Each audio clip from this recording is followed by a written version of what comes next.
अस्सलाम वालेकुम, welcome to my YouTube channel math with Aamir. I hope आपने मेरा चैनल सब्सक्राइब कर लिया होगा। अगर अभी तक आपने मेरा चैनल नहीं सब्सक्राइब किया तो इसको सब्सक्राइब करें ताकि आपको मेरी लेटेस्ट वीडियोस मिल सकें। तो आज का लेक्चर हमारा फंक्शंस के अबाउट है कि फंक्शंस क्या होते हैं मैथमेटिक्स में। तो ये लेक्चर जिस तरह मैथमेटिक्स के स्टूडेंट्स के लिए इंपॉर्टेंट है, उसी तरह जो बाकी सब्जेक्ट्स के स्टूडेंट्स हैं, बायो, फिज़िक्स, केमिस्ट्री, वो भी इस लेक्चर से बेनिफिट ले सकते हैं, क्योंकि ये फंक्शन ऐसा टॉपिक है जिसकी रियल लाइफ एप्लीकेशंस हैं और इसके बारे में सबको पता होना चाहिए। तो हम अपना लेक्चर स्टार्ट करते हैं। तो हम देखते हैं कि फ़ंक्शन की डेफिनेशन क्या है मैथमेटिक्स में। फ़ंक्शन बेसिकली जो है वो एक ऐसा रूल ऑफ कॉरेस्पॉन्डेंस है जो कि दो सेट्स ए और बी के एलिमेंट्स को आपस में असाइन करता है, उनको जोड़ता है, मिलाता है।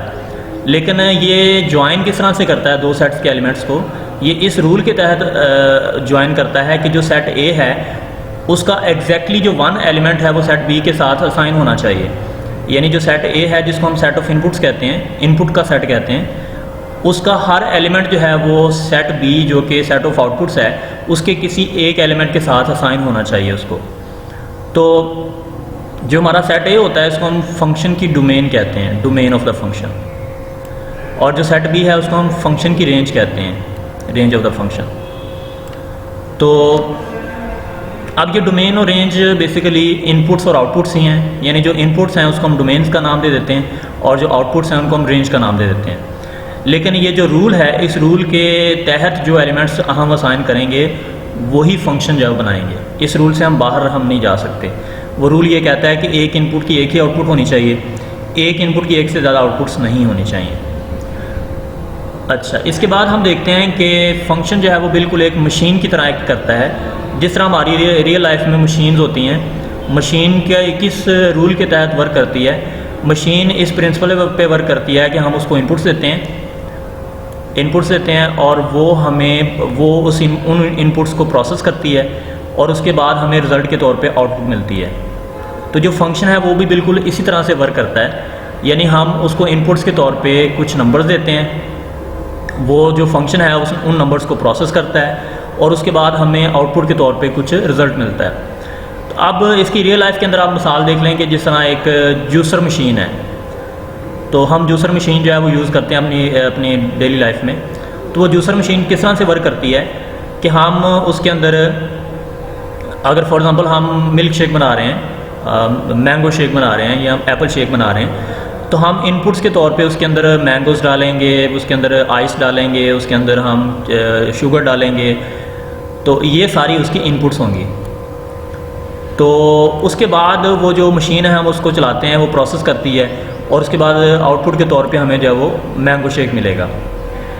तो अब इसका मतलब है कि हम एक से ज़्यादा इनपुट्स उसके अंदर डाल रहे हैं। इनपुट के तौर पे हम मैंगो भी डाल रहे हैं, आइस भी डाल रहे हैं, शुगर भी डाल रहे हैं, मिल्क भी डाल रहे हैं।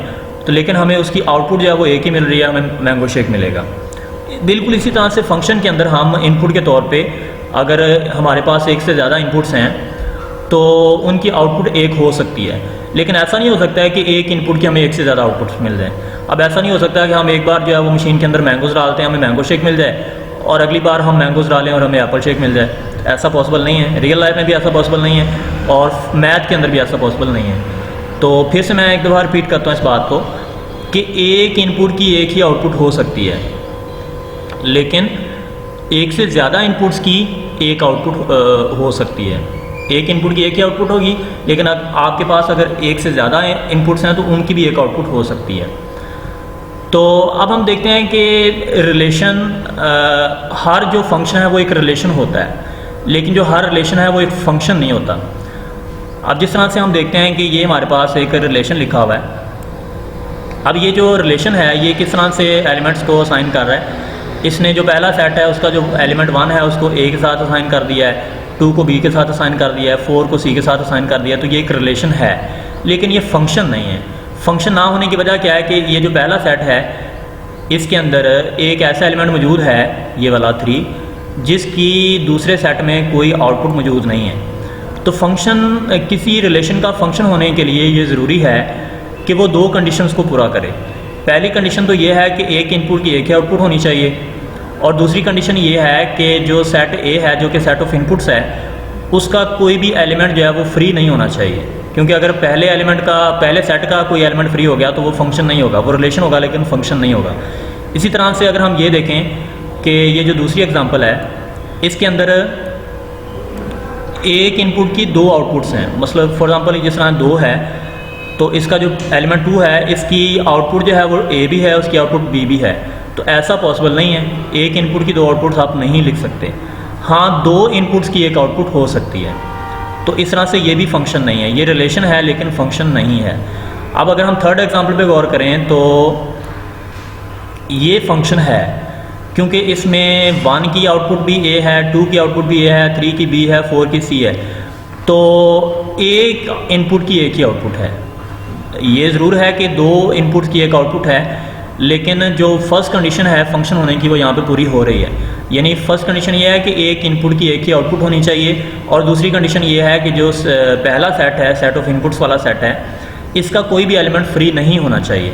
इसका रिलेशन जो है वो इसके हर एलिमेंट का रिलेशन जो सेट ऑफ आउटपुट्स है उसके साथ होना चाहिए। तो इसी तरह से जो फोर्थ एग्जांपल है वो भी एक फंक्शन है, क्योंकि इसमें हर एलिमेंट का रिलेशन जो है वो दूसरे सेट में मौजूद है। तो इस तरह से हम कह सकते हैं कि every function is a relation but every relation is not a function. तो ये चीज़ हमने क्लियर कर ली। तो आई होप कि आपको फंक्शन की समझ आ गई होगी। ये फंक्शन बेसिकली क्या है।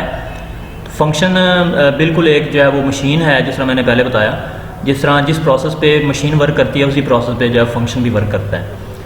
तो थैंक्स फॉर वाचिंग।